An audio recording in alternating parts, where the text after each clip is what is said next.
నమస్తే. వైసీపీ ఆఫీసులు మొత్తం 26 జిల్లాల్లో ఉన్న ఆఫీసులన్నీ కూలగొట్టండి అని లోకేష్ చెప్పాడని వైసీపీ నాయకులు ఆరోపిస్తున్నారు. మనం చెప్పుకున్నాం ఆల్రెడీ. తాడేపల్లిలో ఉండే వైసీపీ ఆఫీసును కూలగొట్టారు. దాదాపు అది కంప్లీషన్ స్టేజ్లో ఉంది. దాన్ని ప్రొక్లైనర్లు, బుల్డోజర్లు ఉపయోగించి దాన్ని కూలగొట్టేశారు. విశాఖ ఆఫీస్కి ఆల్రెడీ నోటీసులు ఇచ్చారు. అది కూడా కూల్చేస్తామంటున్నారు. అట్లాగే అనంతపురం ఆఫీస్కి కూడా నోటీసులు ఇచ్చారు. కర్నూలు, ఇలా వరుసగా నోటీసులు ఇచ్చుకుంటూ వెళ్తున్నారు. ఆల్రెడీ లోకేష్ జగన్ రెడ్డి ఇది నీ తాత రాజారెడ్డి జాగీరా, నీ ఇష్టం వచ్చినట్టు పడుతున్నావు అని చెప్పి అతను ఒక స్టేట్మెంట్ ఇచ్చాడు. 26 జిల్లాల్లో 42 ఎకరాలు 33 సంవత్సరాలకి లీజుకు తీసుకున్నారు. ఈ ఎకరాకు ఓన్లీ 1000 రూపాయలు మాత్రమే లీజు చెల్లిస్తున్నారు అని లోకేష్ మాట్లాడాడు. వీళ్ళ ఆఫీసులు అని చెప్పలేదు ఎక్కడ కూడా. నువ్వు ప్యాలెస్లు కట్టుకుంటున్నావు అని జగన్ ప్యాలెస్లు అన్నట్టుగా పిలుస్తున్నారు. ఈనాడు జ్యోతి వీళ్ళు కూడా వీటిని జగన్ ప్యాలెస్లు అనే సంబోధిస్తుంది. అంటే క్లియర్గా ఇక్కడ 2 విషయాలు కనబడతాయి. ఒకటి, జగన్ అక్రమంగా తన పార్టీ ఆఫీసుల్ని కట్టాడు అనేది ఒకటి. రెండోది, వాటిని ప్యాలెస్ల అనడం ద్వారా ప్రజల్లో జగన్ పట్ల ఇతను విపరీతంగా ప్రజల సొమ్మును తన సొంతానికి వాడుకున్నాడు అన్న ఒక నెరేటివ్ని జనంలోకి తీసుకెళ్ళడం, ఈ రెండు ఇది కనిపిస్తుంది. దీనికి జగన్ ఆల్రెడీ ట్వీట్ చేశాడు. వైసీపీ నాయకులు కూడా సమాధానం ఇస్తున్నారు. వాళ్ళు చెప్పేది ఏంటంటే, తాడేపల్లి సీతానగరంలో 2 ఎకరాల్లో ఆఫీసు మేము కట్టుకున్నాము. దీనికి 33 సంవత్సరాలకి లీజుకు తీసుకున్నాము. ఇది యాక్చువల్గా 2016లో జీవో నెంబర్ 340 తెలుగుదేశమే జీవో ఇచ్చింది. ఆ జీవో ప్రకారం గుర్తింపు పొందిన ఎనీ పొలిటికల్ పార్టీ అప్లై చేసుకుంటే ల్యాండ్ కేటాయిస్తారు. 33 సంవత్సరాలకి ఎకరాకి 1000 రూపాయలు ఇవ్వచ్చు అనేది తెలుగుదేశమే తీసుకొచ్చింది ఆ జీవో ప్రకారం వైసీపీ ప్రభుత్వం కూడా తెలుగుదేశం వాళ్ళకు కూడా అనేక జిల్లాల్లో ప్రభుత్వ భూమిని లీజుకిచ్చింది. అలాగే వైసీపీకి కూడా ఇచ్చింది. ఇదేమీ వైసీపీకి సపరేట్ ఫేవర్ ఏం చేసుకోలేదు. తెలుగుదేశం ఆఫీసులు కూడా ఇలాగే లీజుకి తీసుకొని కట్టుకున్నారు. అట్లాగే సిపిఐ, సిపిఎం లాంటి పార్టీలు కూడా కట్టుకున్నాయి. కాంగ్రెస్ పార్టీకి కూడా ఆఫీసులు ఉన్నాయి. ఇది అన్ని గుర్తింపు పొందిన పార్టీలకి జరిగేది తప్ప ప్రత్యేకంగా ఏం లేదు. ఇక ప్యాలెస్లు అనేది వీళ్ళు కావాలని అటువంటి ఇది చేస్తున్నారు తప్ప తెలుగుదేశం ఆఫీసులతో పోలిస్తే వైసీపీ ఆఫీసులు ఏమి గొప్పగా రిచ్గా లేవు అనేది వాళ్ళు సమాధానం ఇస్తున్నారు. ఇటు గుడివాడ అమర్నాథ్ కూడా నిన్న మీడియాతో మాట్లాడారు. వీళ్ళదైతే తెలుగుదేశం వాళ్ళది సెంట్రల్ ఆఫీసు ఒక వాగు పొరంబోకులో ఉంది. దాని మీద వీళ్ళేం పట్టించుకోవట్లేదు అని చెప్తున్నారు. సో యాక్చువల్గా రిజల్ట్ వచ్చిన మరుసటి రోజే 5వ తేదీ తాడేపల్లిలో ఉండే వైసీపీ ఆఫీస్కి నోటీస్ ఇచ్చారు. మనం ఆల్రెడీ చాలాసార్లు చెప్పుకున్నాం. రివెంజ్ అనేది తెలుగుదేశం ప్రభుత్వం అజెండాలో ఫస్ట్ ఉన్నట్టుగా మనకు కనబడుతుంది. వాళ్ళు మిగతా విషయాల కంటే కూడా రివెంజ్కి ఇంపార్టెన్స్ ఇస్తున్నట్టు కనబడుతుంది. దాన్ని మనం అర్థం చేసుకోవచ్చు కూడా. ఎందుకంటే గత 5 ఏళ్లలో వైసీపీ తెలుగుదేశాన్ని అనేక రకాలుగా ఇబ్బందులు గురి చేసింది. దానికి కల్మినేషన్ చంద్రబాబుని జైల్లో పెట్టించారు. అందువల్ల ప్రతి కార్యకర్త, తెలుగుదేశం కార్యకర్త, నాయకుడు కొత్త ఓడికిపోయారు. వాళ్ళు వచ్చి వీధుల్లో పోరాటాలు చేసి ఉండకపోవచ్చు, లేకపోతే పెద్ద ఎత్తున రాష్ట్ర వ్యాప్తంగా ఆందోళన చేసి ఉండకపోవచ్చు. కానీ ఖచ్చితంగా ఈ వయసులో చంద్రబాబుని జైలుకి పంపించి 52 రోజుల పాటు జైల్లో పెట్టడం అనేది తెలుగుదేశం క్యాడర్లో ఖచ్చితంగా తీవ్ర ఆందోళన కావచ్చు, బాధ కావచ్చు, ఆగ్రహం కావచ్చు, ఈ ఎమోషన్స్ని రెచ్చగొట్టింది.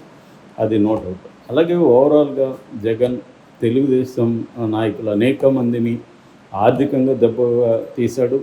తర్వాత రాజకీయంగా దెబ్బ కొట్టాడు. వాళ్ళ మీద కేసులు పెట్టాడు. సోషల్ మీడియా మీద కేసులు పెట్టాడు. ఇలాగ అనేక రకాలుగా జగన్ కూడా తెలుగుదేశం నాయకుల మీద చేశారు.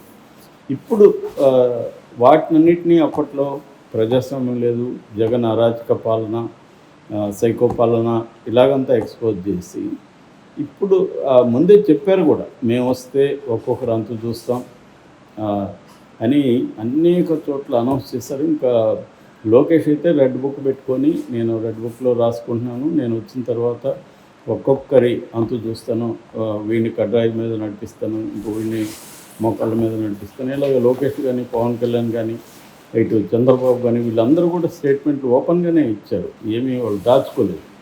సో అందుకనే వాళ్ళు రిజల్ట్ వచ్చిన 4వ తేదీ ఈవినింగ్ నుంచే రివెంజ్ అనేది స్టార్ట్ చేశారు. ఇది కూడా మల్టీ ప్రోంగ్డ్, అంటే ఒక పక్క కేసులు పెట్టడం, ప్రతి స్కీములో ప్రభుత్వం అమలు చేసిన ప్రతి పథకంలో అవకతవకల మీద కమిషన్లు వేయడం, లేకపోతే వాటి మీద దర్యాప్తు జరిపించడం, కేసులు పెట్టడం, ఇవన్నీ మొదలుపెట్టారు. ఆల్రెడీ మనం చూసాం, రోజా, బైరెడ్డి, సిద్ధారెడ్డి ఇలాంటి వాళ్ళ మీద ఆడదాం ఆంధ్ర కుంభకోణం బయటకు వచ్చింది. తర్వాత బొత్స సత్యనారాయణ మీద టీచర్ల బదిలీకి సంబంధించిన కుంభకోణం బయటకు వచ్చింది. అట్లాగే ఇక జగన్కి సంబంధించి మద్య కుంభకోణం, అట్లాగే ఇసుక, ఈ రెండిట్లో ఆల్రెడీ మొదలైంది. ఇలాగా ఓవరాల్గా కేసులు పెట్టడం అనేది ఒక ప్రక్రియ. రెండోది, గతంలో వైసీపీ ఇది విధ్వంసక పరిపాలన కూలగొట్టే ప్రభుత్వం. ఎందుకంటే జగన్ కూడా అధికారంలోకి వచ్చినప్పుడే తర్వాత యాక్చువల్గా ప్రజావేదికను అతను కూలగొట్టాడు. సో అందుకని జగన్ ప్రభుత్వం కూలగొట్టే ప్రభుత్వం, విధ్వంసక ప్రభుత్వం అని తెలుగుదేశం వాళ్ళు ఆరోపించారు. ఇప్పుడు వీళ్ళు రావడంతో కూడా ఇది కూడా కూలగొట్టే ప్రభుత్వం అని చెప్పచ్చు. ఎందుకంటే వీళ్ళు కూల్చివేతలతోనే మొదలుపెట్టారు. ఆల్రెడీ హైదరాబాదులో చంద్రబాబు ఒకప్పుడు శిష్యుడైన రేవంత్ రెడ్డి ఆధ్వర్యంలో లోటస్ పాండ్ దగ్గర ఉన్న కట్టడాన్ని కూల్చేశారు. దాని మీద విమర్శ వచ్చేసరికి దానికి ఎవరినో ఒక ఆఫీసర్ని బదిలీ చేశారు. దాని మీద కూడా నేను ఆల్రెడీ మాట్లాడాను. అక్కడి నుంచి ఇప్పుడు ఈ ఆఫీసుల మీద పడ్డారు. నిజానికి ఇక్కడ మనం చూడాల్సిన విషయం ఏంటంటే, పొలిటికల్ పార్టీలు తమ ఆఫీసుల్ని కట్టుకునే పద్ధతి అవి ఖచ్చితంగా విత్ ఇన్ ద లీగల్ పారామీటర్స్లో ఉండాలి.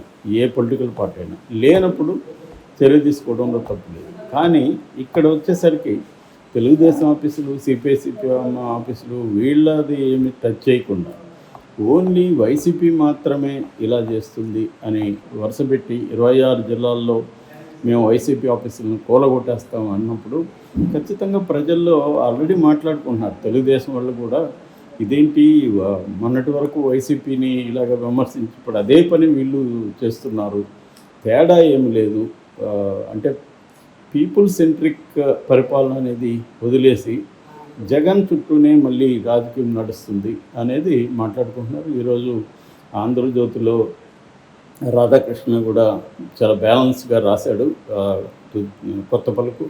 ఆయన కూడా ఏంటంటే ఇది జగన్ వ్యతిరేక ఓటు తప్ప చంద్రబాబు పాజిటివ్ ఓటు కాదు అనేది రాశాడు. అందులో వాస్తవం కూడా ఉంది. అలాగే ఈ ప్రభుత్వం చేసే కార్యక్రమాలను బట్టి జగన్ భవిష్యత్తు ఆధారపడి ఉంటుంది అనేది కూడా ఆయన కరెక్ట్గా చెప్పారు. ఇదైతే వాస్తవం. అంటే ఈ ప్రభుత్వం ప్రజలకి తాము ఇచ్చిన హామీలు నెరవేర్చడం, అభివృద్ధి కేంద్రంగా పనిచేయడం, తర్వాత శాంతి భద్రతల్ని నెలకొల్పడం, ఈ 3 అంశాల్లో ఈ ప్రభుత్వం కానీ పనిచేస్తే జగన్కి భవిష్యత్తు ఉండదు. అట్లా కాకుండా జగన్ మీద రివెంజీ పేరుతో ఈ విధ్వంసానికి పాల్పడితే అగైన్ మళ్ళీ ప్రజల్లో వ్యతిరేకత వస్తుంది. మనం తమిళనాడులో ఇదే చూసాము. జయలలిత, కరుణానిధి ఇలాగే ఉండేవాళ్ళు ఒకప్పుడు. ఇప్పుడు ఇక్కడ ఆంధ్రప్రదేశ్లో కూడా అలాగే తయారైంది. దీనివల్ల ఖచ్చితంగా